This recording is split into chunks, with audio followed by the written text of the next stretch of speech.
Hello friends, welcome back. Let's learn some other vocabs to improve English so that we can read, write and speak English easily.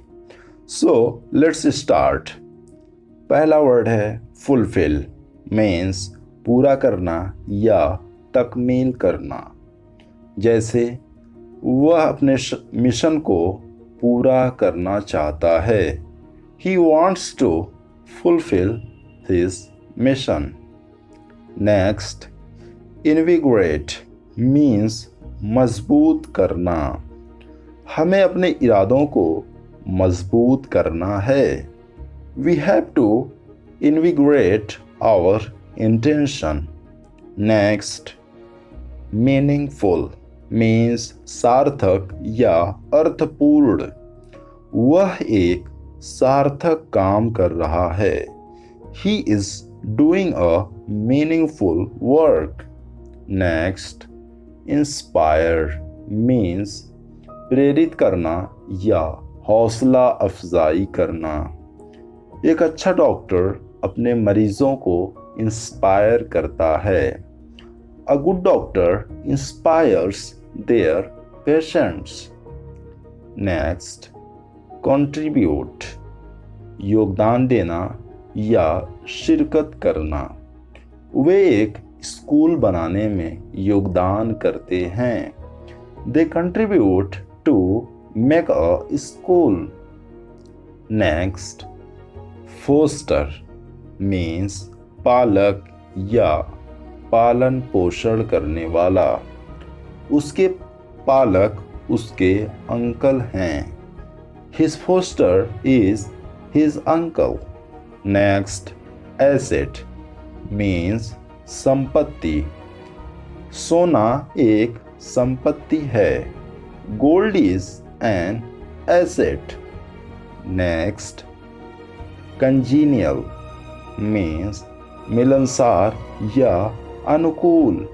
वह एक मिलनसार व्यक्ति है। He is a congenial person.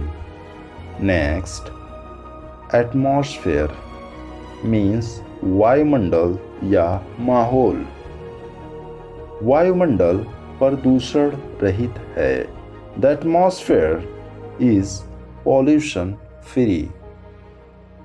Next, loyalty means वफादारी।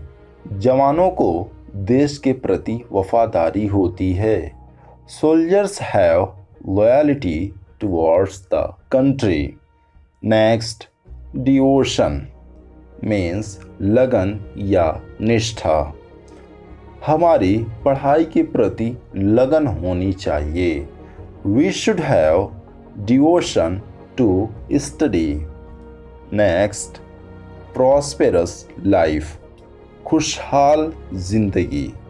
मेरी एक खुशहाल जिंदगी है।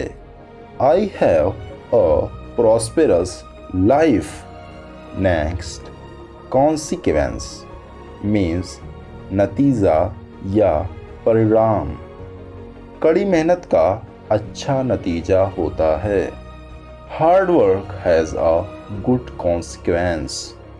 Next, obstacle means बाधा या रुकावट। उसने हर बाधा को पार किया। He passed every obstacle. Next, course means मार्ग या कार्यप्रणाली। कार सही मार्ग पर जा रही है। The car is following the right course. Thank you for watching. Keep practice. Have fun.